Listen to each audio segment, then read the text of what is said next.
السلام علیکم ورحمۃ اللہ وبرکاتہ نحمدہ ونصلی علی رسولہ الکریم اما بعد۔ امید کرتے ہیں آپ تمام سسٹرز خیر و عافیت سے ہوں گی اور ایمان کی بہترین حالت میں ہوں گی۔ اللہ رب العزت سے دعا ہے آپ کی طرف ہر بڑھنے والا شر خیر میں بدل دے، آمین آمین۔ پیاری سسٹرز، ہم لوگ سورۃ المائدہ کی آیہ مبارکہ 110 کی تفسیر کر رہے تھے۔ ابھی اس کی تفسیر جاری تھی، اس میں ہم جز 1 پڑھ چکے تھے۔ تو آج کے لیسن مزید 3 آیہ مبارکہ کی ٹرانسلیشن کریں گے اور تفسیر کا لیسن آیہ مبارکہ 110 کی تفسیر میں جز 2 پڑھیں گے۔ تو آئیے لیسن سٹارٹ کرتے ہیں۔ رب اشرح لی صدری ویسر لی امری واحلل عقدۃ من لسانی یفقہوا قولی اللہم بارک لنا فی اوقاتنا اللہم فقہنا فی الدین اللہم انی اسألک الہدی والتقی والعفاف والغنی اللہم الہمنی رشدی واعذنی من شر نفسی اعوذ باللہ من الشیطان الرجیم بسم اللہ الرحمن الرحیم۔ وَإِذْ أَوْحَيْتُ إِلَى الْحَوَارِيِّينَ أَنْ آمِنُوا بِي وَبِرَسُولِي قَالُوا آمَنَّا وَاشْهَدْ بِأَنَّنَا مُسْلِمُونَ۔ إِذْ قَالَ الْحَوَارِيُّونَ يَا عِيسَى ابْنَ مَرْيَمَ هَلْ يَسْتَطِيعُ رَبُّكَ أَن يُنَزِّلَ عَلَيْنَا مَائِدَةً مِّنَ السَّمَاءِ قَالَ اتَّقُوا اللَّهَ إِن كُنتُم مُّؤْمِنِينَ قالوا نريد أن نأكل منها وتطمئن قلوبنا ونعلم أن قد صدقتنا ونكون عليها من الشاهدين۔ ٹرانسلیشن۔ وَإِذْ أَوْحَيْتُ، اور جب میں نے وحی کی، إِلَى الْحَوَارِيِّينَ طرف حواریوں کی، أَنْ آمِنُوا بِي وَبِرَسُولِي، یہ کہ ایمان لاؤ مجھ پر اور میرے رسول پر۔ قالوا، انہوں نے کہا، آمنا، ہم ایمان لائے، واشہد بأننا مسلمون، اور آپ گواہ رہیے کہ بے شک ہم مسلمان ہیں یا فرمانبرداروں میں سے ہیں۔ اذ قال الحواریون، جب کہا حواریوں نے، یا عیسیٰ ابن مریم، اے عیسیٰ بن مریم، هل یستطیع ربک، کیا طاقت رکھتا ہے تمہارا رب، ان ینزل علینا، یہ کہ نازل کرے ہمارے اوپر، مائدۃ، ایک خوان، من السماء، آسمان سے۔ قال اتقوا اللہ، کہا اللہ سے ڈرتے رہو، ان کنتم مؤمنین، اگر ہو تم مومن۔ قالوا، انہوں نے کہا، نرید، ہم چاہتے ہیں، ان نأکل، یہ کہ ہم کھائیں، منہا، اس میں سے، وتطمئن قلوبنا، اور ہمارے دل اطمینان حاصل کریں، ونعلم، اور ہم جان لیں، ان قد صدقتنا، یہ کہ تحقیق تو نے ہم سے سچ کہا، ونکون علیہا من الشاہدین، اور ہو جائیں ہم اس پر گواہوں میں سے۔ تفسیر آیہ مبارکہ 110 سے۔ اذ قال اللہ یا عیسیٰ ابن مریم اذکر نعمتی علیک وعلی والدتک اذ ایدتک بروح القدس تکلم الناس فی المہد وکہلا واذ علمتک الکتاب والحکمۃ والتوراۃ والانجیل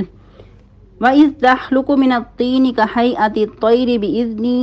فتنفخ فیہا فتکون طیرا باذنی وتبرئ الاکمہ والابرص باذنی وَإِذْ تُخْرِجُ الْمَوْتَى بِإِذْنِي وَإِذْ كَفَفْتُ بَنِي إِسْرَائِيلَ عَنْكَ إِذْ جِئْتَهُم بِالْبَيِّنَاتِ فَقَالَ الَّذِينَ كَفَرُوا مِنْهُمْ إِنْ هَذَا إِلَّا سِحْرٌ مُبِينٌ۔ ہم لوگ پڑھ رہے تھے کہ اللہ رب العزت قیامت کے دن تمام پیغمبروں کو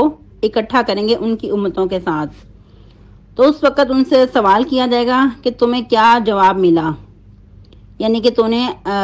آپ لوگوں نے جو رسالت کا حق ادا کیا تو آپ کی امتوں کی طرف سے آپ کی قوم نے آپ کو کیا رسپانس دیا۔ تو اس وقت پیغمبر کیا کہیں گے، ہم اس کے بارے میں کچھ نہیں جانتے۔ ایک تو یہ ہوگا کہ بہت ہیبت ناک دن ہوگا، دوسرا یہ کہ اللہ رب العزت کے سامنے احتراماً وہ ایسا کہیں گے، اور تیسری بات یہ بھی کہ جو کچھ پیغمبروں کو اس وقت ان کی قوم نے جواب دیا تو اس وقت تو وہ ان کے حالات سے واقف تھے، جن کے جب تک ان میں موجود تھے ان کے حالات سے واقف تھے، لیکن جب پیغمبر ان میں تشریف فرما نہ تھے، یعنی کہ اللہ رب العزت نے ان کو اپنے پاس بلا لیا، ان کو وفات یعنی کہ موت آ گئی، تو ان کے بعد کے جو حالات تھے وہ پیغمبر واقف نہیں تھے، تو اس لیے اپنے تمام کا علم جو ہے وہ اللہ کے سپرد کریں گے، انک انت علام الغیوب کہیں گے۔ تو پھر اللہ رب العزت اسپیشلی سیدنا عیسیٰ علیہ السلام کو طلب کریں گے اور ان سے اس وقت سوال کریں گے اور پھر ان کو یاد دہانی کروائیں گے کہ اے عیسیٰ بن مریم. اور دیکھیں ادھر پھر عیسیٰ علیہ السلام کی جو بن باپ کے ولادت، اس کی ادھر صاف دلیل ہے کہ اللہ رب العزت بھی اس وقت عیسیٰ علیہ السلام کو مریم کی طرف نسبت کر کے پکاریں گے. اے عیسیٰ بن مریم، یاد کرو میری نعمتیں جو تجھ پر اور تیری والدہ پر کی. اور ادھر مزید سوال پیدا ہوتا ہے کہ اس وقت اسپیشلی اللہ رب العزت سیدنا عیسیٰ علیہ السلام کو ہی کیوں مطلوب کریں گے اور ان کو ہی کیوں ان کی نعمتوں کے بارے میں یاد دلائیں گے؟ کیونکہ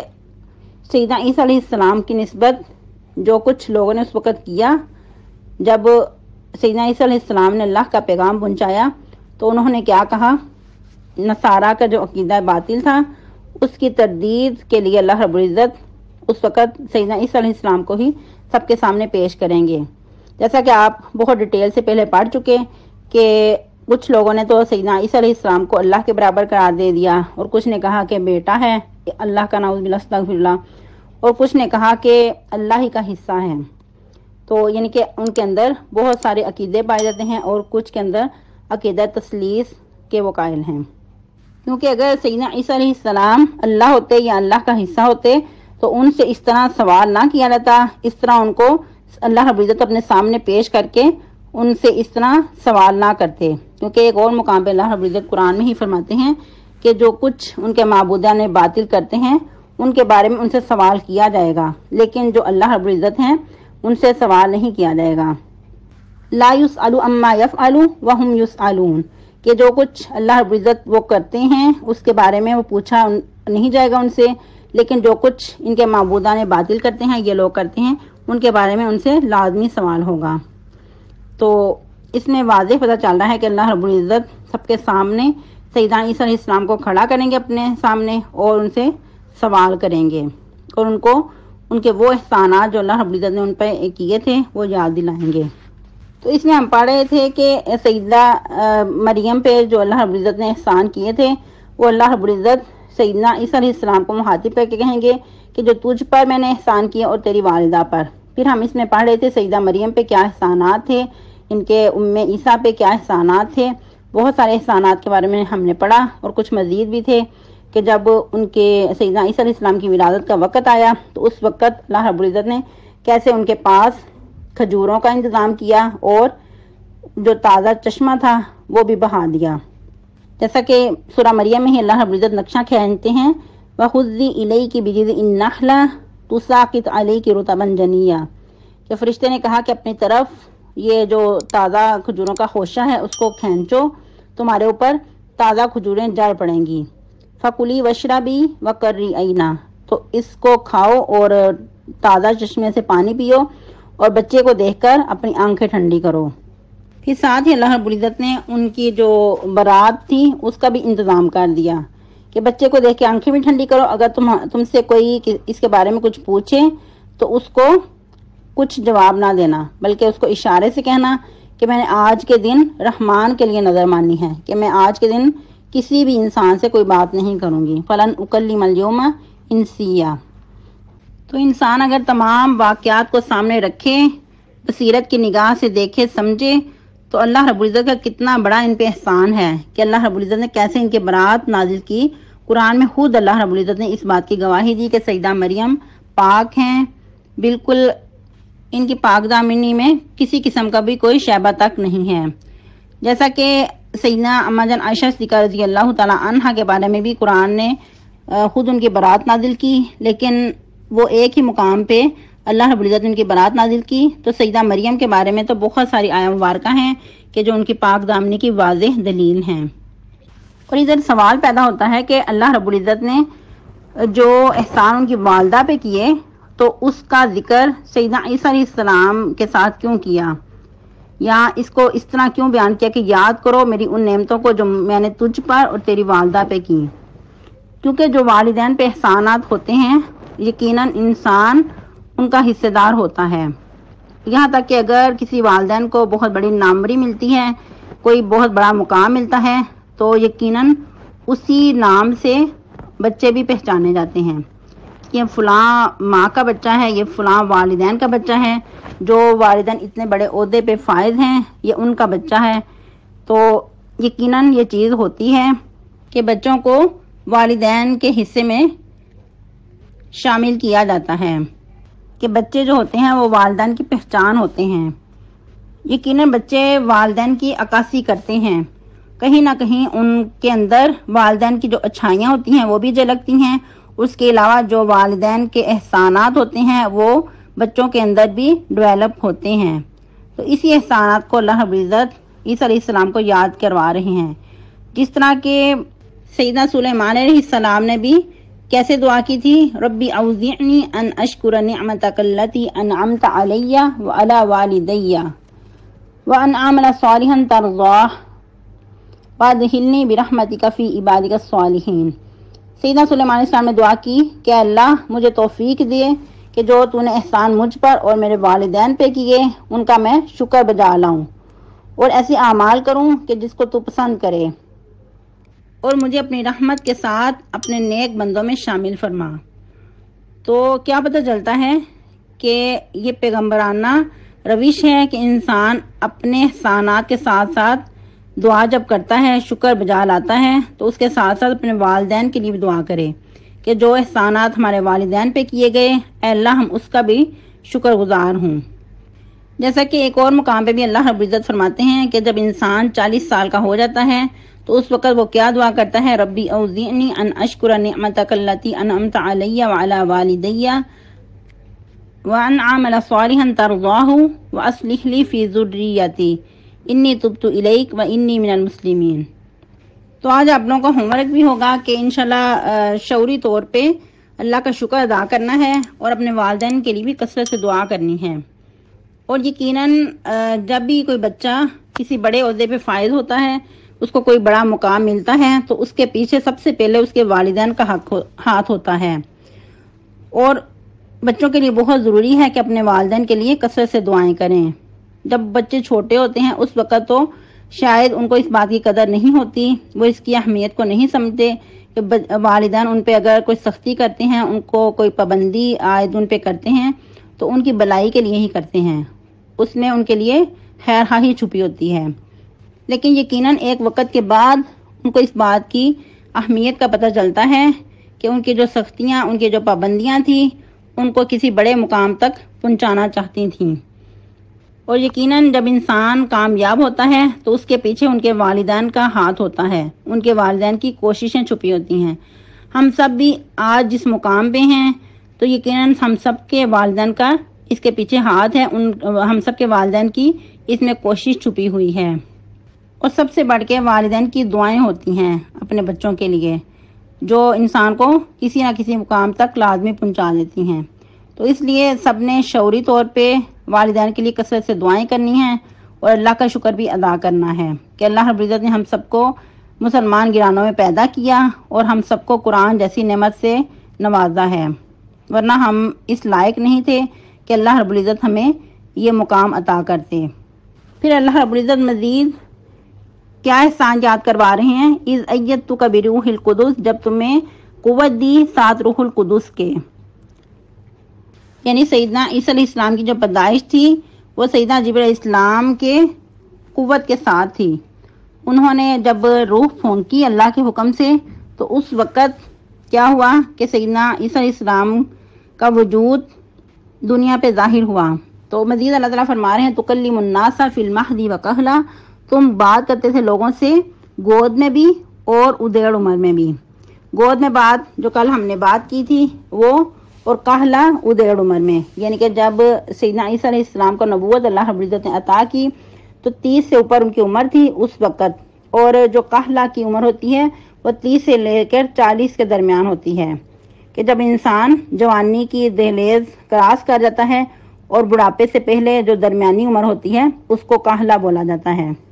اور ادھر یہ بھی سوال پیدا ہوتا ہے کہ اس عمر میں تو ہر کوئی اچھی گفتگو کر لیتا ہے، تو پھر ادھر اسپیشل اللہ رب العزت اپنے احسان کا ذکر کیوں کر رہے ہیں؟ کہا جاتا ہے کہ یہ بہت ہی فصیح و بلیغ خطبہ ارشاد فرمایا کرتے تھے، لوگوں کو بہت بہترین طریقے سے واعظ کرتے تھے،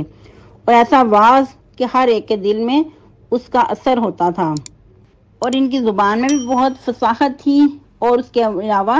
بہت مبلغ اور فصیح قسم کا یہ دوسروں کو واعظ کرتے تھے کہ جو بھی سنتا وہ حیران رہ جاتا اور بہت مرعوب ہوتا۔ اور پھر مزید یہ کہ الفاظ کا بھی اچھا چناؤ ہوتا۔ آج ہم لوگوں کا کیا حال ہے کہ یا تو ہمیں اچھی گفتگو کرنا نہیں آتی، یا اگر ہم بات کرنا بھی چاہتے ہیں تو الفاظ پھسل رہے ہوتے ہیں، یا دوسروں کے سامنے مرعوب ہو جاتے ہیں، تو جو بات کرنا چاہتے ہیں وہ کھل کر نہیں کر سکتے، یعنی کہ جو حق پہنچانا چاہتے ہیں وہ دوسروں کے روب میں آ کر، دبدبے میں آ کر بعض اوقات ویسے نہیں پہنچا سکتے جس طرح حق ہوتا ہے۔ لیکن سیدنا عیسیٰ علیہ السلام ان تمام چیزوں سے بالاتر ہو کر لوگوں کو واعظ کرتے۔ پھر مزید اللہ رب العزت اور احسان یاد کروا رہے ہیں، وَإِذْ عَلَّمْتُكَ الْكِتَابَ وَالْحِكْمَةَ وَالتَّوْرَاةَ وَالْإِنْجِيلَ، اور جب تمہیں سکھائی کتاب اور حکمت اور تورات اور انجیل۔ اب ادھر کتاب سے مراد کچھ مفسرین نے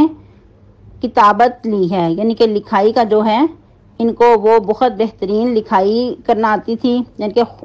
بہترین خط نویس تھے، خود بھی اچھا پڑھنا لکھنا جانتے تھے اور دوسروں کو بھی بہت بہترین طریقے سے لکھنا سکھاتے تھے۔ اور پھر مزید حکمت سے مراد نبوت بھی ہو سکتی ہے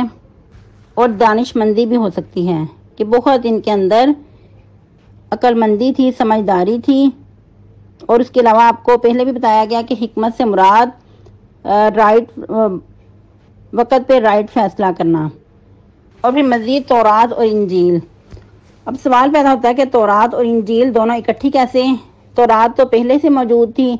جیسا کہ آپ کو پہلے بھی بتایا گیا کہ ان کے درمیان اور موسیٰ علیہ السلام کے درمیان بہت زیادہ صدیوں کا فاصلہ تھا، 10 صدیوں سے زیادہ فاصلہ تھا ان کے درمیان۔ تو تورات تو ان کے پاس پہلے سے موجود تھی، لیکن جو انجیل تھی وہ اسپیشل ان کو عطا کی گئی تھی۔ تو دونوں ہی یہ بہترین طریقے سے جانتے تھے اس کو، بلکہ تورات ان کو زبانی یاد تھی۔ اور یہ بھی کہا جاتا ہے کہ جب یہ 12 سال کے تھے تو اس وقت تورات فر ان کو زبانی یاد تھی، اور اس وقت بھی ایسے زبردست یہ تقریر کر لیتے تھے کہ جو اس وقت کے علماء تھے، اسکالر تھے، وہ دنگ رہ جاتے ان کی ایسے واز کو سن کر۔ تو کیا پتا چلا کہ اللہ رب العزت تورات اور انجیل کو بھی اپنے احسان جتلا رہے ہیں، کہ یہ بھی اللہ تعالیٰ کا بہت بڑا احسان تھا کہ تمہارے طرف تورات اور انجیل نازل کی۔ تو اس سے کیا پتہ چلتا ہے کہ ہمارے پاس جیسے کہ قرآن مجید جیسی نعمت ہے، تو ہمارے اوپر بھی اللہ رب العزت کا بہت بڑا فضل و کرم ہے کہ اللہ تعالیٰ نے ہمیں پیدا کر کے یوں ہی نہیں چھوڑ دیا، بلکہ ہماری ہدایت کے لیے قرآن مجید جیسی نعمت عطا کی، ورنہ ہم پتہ نہیں کہاں بھٹک رہے ہوتے گمراہیوں میں۔ تو اس پہ بھی ہمیں اللہ کا بہت شکر ادا کرنا چاہیے، صرف زبانی کلامی ہی نہیں بلکہ جوارح سے بھی، ہر عمل سے ہمارے اندر اس کا جو احسان کا شکر ہے وہ نظر آنا چاہیے۔ پھر اللہ رب العزت مزید احسان یاد کروا رہے ہیں، وَإِذْ تَخْلُقُ مِنَ الطِّينِ كَهَيْئَةِ الطَّيْرِ، اور جب تم بناتے تھے مٹی سے مانند صورت پرندے کی، بِإِذْنِ میرے حکم سے۔ اللہ تعالیٰ ساتھ ساتھ کیا کہہ رہے ہیں؟ بِإِذْنِ میرے حکم سے۔ اور اب ادھر سوال پیدا ہوتا ہے کہ کیا اس طرح مورتیاں بنانا جائز ہیں؟ یقیناً جائز نہیں ہے۔ ایک تو یہ ہو سکتا ہے کہ اس وقت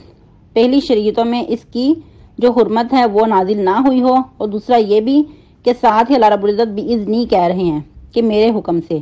جب اللہ کے حکم سے وہ ایسا کرتے تھے تو پھر اس میں یقیناً کوئی ایسا گناہ نظر نہیں آتا کہ جو وہ غلط کچھ کرتے ہوں۔ ویسے بھی انبیاء جو ہوتے ہیں ان کے اندر کوئی ایسا جرم نہیں ہوتا کہ وہ کسی گناہ کے مرتکب ہوں۔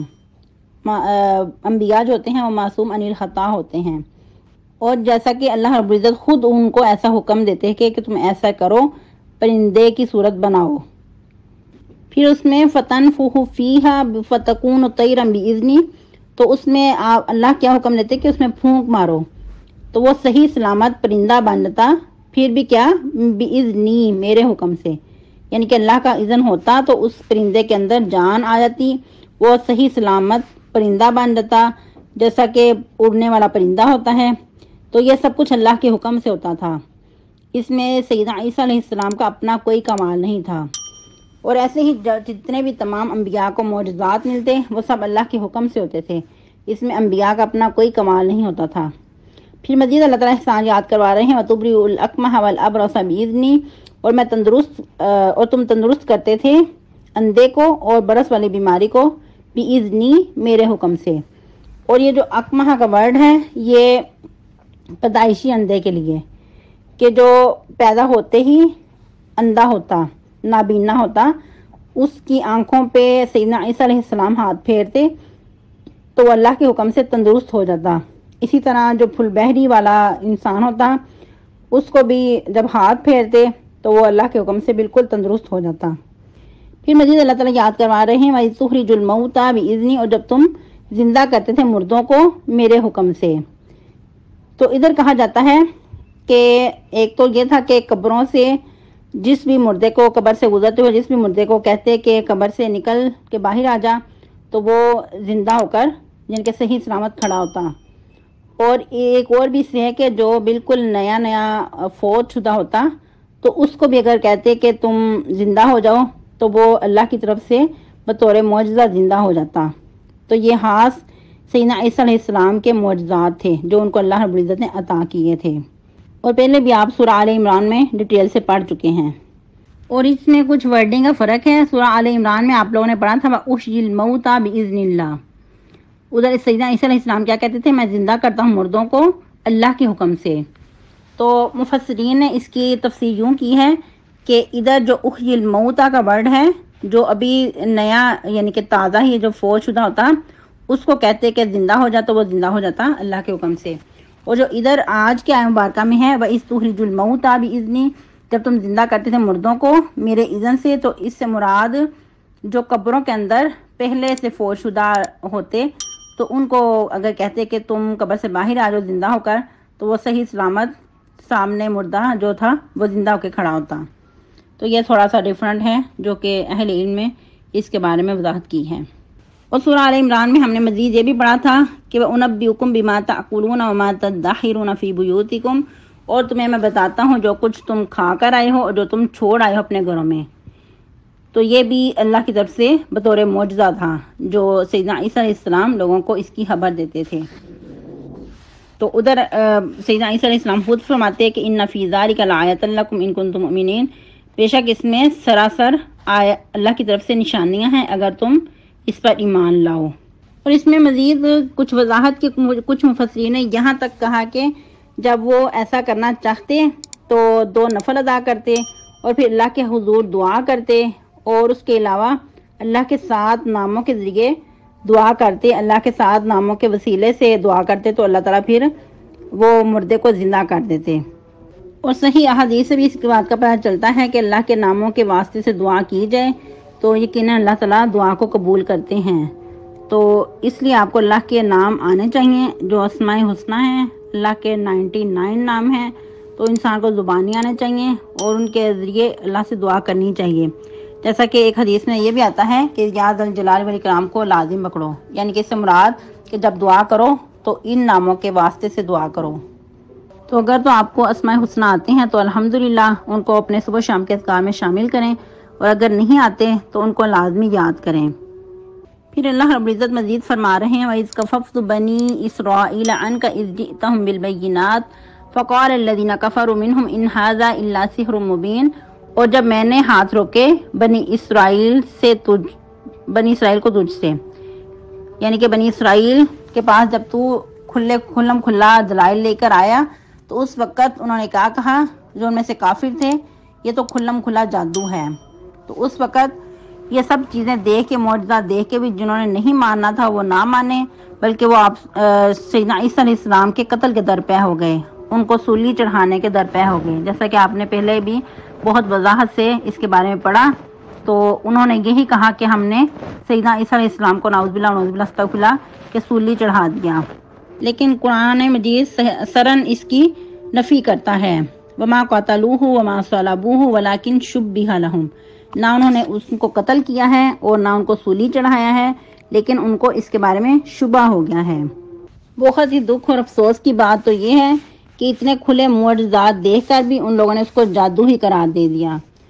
حالانکہ چاہے کوئی جتنا مرضی بڑا جادوگر ہو، بہت ماہر ہو جادو میں، تو وہ اتنے بڑے بڑے کارنامے انجام نہیں دے سکتا کہ کسی بیمار کو تندرست کر دے یا کسی مردے کو زندہ کر دے یا کوئی اور ایسا فن کا جادو وہ کر دکھائے۔ اور ویسے بھی جادو جو ہے وہ جائز ہی نہیں، اور ان کے سامنے تھا کہ سیدنا عیسیٰ علیہ السلام کتنے عبادت گزار تھے اور اللہ کے کتنے فرما بردار تھے، تو وہ ایسا کر ہی نہیں سکتے تھے کہ کسی جادو کے پیچھے وہ لگیں یا جادو کے ذریعے کوئی ایسے کارنامے کر دکھائیں۔ اصل میں جو یہود تھے وہ حسد کے شکار تھے، جیسا کہ آپ لوگوں نے پہلے بھی بارہا پڑھا کہ سیدنا محمد رسول اللہ صلی اللہ علیہ وسلم کو دیکھ کر بھی، ان کو پہچان کر بھی انہوں نے کیوں نہ مانا، حسد اور بغض کا شکار ہو گئے۔ تو ادھر بھی یہی وجہ تھی کہ ان کے سامنے جب ان کے پاس اتنی نعمتیں تھیں، اتنے بڑے بڑے معجزات تھے، تو اس کو ماننے کی بجائے وہ حسد کا شکار ہو گئے۔ تو ہر صاحب نعمت حسد کیا جاتا ہے، کل ذی نعمت محسود، جس کے بعد بھی کوئی ایسی نعمت ہوتی ہے اللہ کی طرف سے تو لوگ اس پر حسد کا شکار ہو جاتے ہیں۔ تو یہی حال ان لوگوں نے کیا سیدنا عیسیٰ علیہ السلام کے ساتھ۔ ویسے بھی تمام انبیاء کے جو یعنی کہ منکرین تھے، ان کی تمام کی یہی روش رہی تھی کہ وہ سامنے حق کو دیکھ کر پہچان کر بھی اس کو کھلم کھلا جادو ہی کہتے تھے۔ جو انکار کرنے والے تھے وہ اس کو ماننے کی بجائے ان ھذا الا سحر مبین ہی کہا کرتے تھے۔ لیسن آج کے لیے اتنا ہی کافی ہے۔ تو ادھر تھوڑی سی وضاحت کر دوں کہ جیسا کہ اس آیہ مبارکہ میں بتایا گیا کہ سیدنا عیسیٰ علیہ السلام مٹی کو پرندے کی صورت بناتے اور اس میں پھونک مارتے تو اللہ کے حکم سے پرندہ بن جاتا۔ تو اس سے کوئی یہ دلیل نہ لے کہ تصویر جو ہے وہ جائز ہے، کیونکہ صحیح احادیث میں صراحتاً اس کی حرمت نازل ہے، جیسا کہ بخاری میں ہی آتا ہے، احیوا ما خلقتم، کیا کہا جائے گا کہ جو کچھ تم نے بنایا ہے، جو کچھ تم نے اپنے ہاتھوں سے پیدا کرنے کی کوشش کی ہے، اس کو زندہ کرو، یعنی کہ اس کے اندر اپنی روح ڈالو۔ تو وہ ایسا نہیں کر سکیں گے، تب تک ان کو عذاب ہی ہوتا رہے گا۔ استغفر اللہ۔ اور بھی احادیث سے پتہ چلتا ہے کہ مصور کو، تصویر بنانے والے کو سب سے زیادہ جہنم میں عذاب ہوگا۔ لیکن افسوس کے ساتھ کہ آج ہم بہت ساری تعویلات کر کے اس کو اپنے لیے جائز سمجھ لیتے ہیں، اور جس کے ہاتھ میں موبائل ہے بس وہ تو سیلفیاں لینے کو فرض کے درجے پہ سمجھتا ہے، اور اس گناہ کو اتنا مزین کر دیا گیا ہے کہ گناہ کو گناہ سمجھا ہی نہیں جاتا، بلکہ ایک دوسرے کو تعویلات کے الفاظ کہہ کر مزید تقویت دی جاتی ہے کہ کوئی بات نہیں، بس تصویر میں اتار کے بعد میں ڈیلیٹ کر دوں گی، ویسے یا پھر میرا موبائل میرے پاس ہی ہوتا ہے، کوئی اور نہیں اس کو پکڑتا۔ تو اس طرح کی باتیں جو ہیں بے دلیل ہیں، بے بنیاد ہیں، اس طرح کی باتوں کی کوئی دلیل نہیں ہوتی۔ تو جب ایک بات کی حرمت آ گئی ہے کہ یہ سراسر حرام ہے تو پھر ہمیں اس کو ویسے ہی مان لینا چاہیے۔ اللہ رب العزت ہم سب کا حامی و ناصر ہو، اور جو بیمار ہیں اللہ تعالیٰ ان کو شفائے کاملہ عاجلہ عطا فرمائے۔ اپنی دعاؤں میں اسپیشلی بیماروں کو یاد رکھیں۔ اللہم اشفینا و مرض المسلمین، سبحانک اللہم ربنا و بحمدک، نشہد ان لا الہ الا انت، نستغفرک و نتوب الیک۔ والسلام علیکم ورحمۃ اللہ وبرکاتہ۔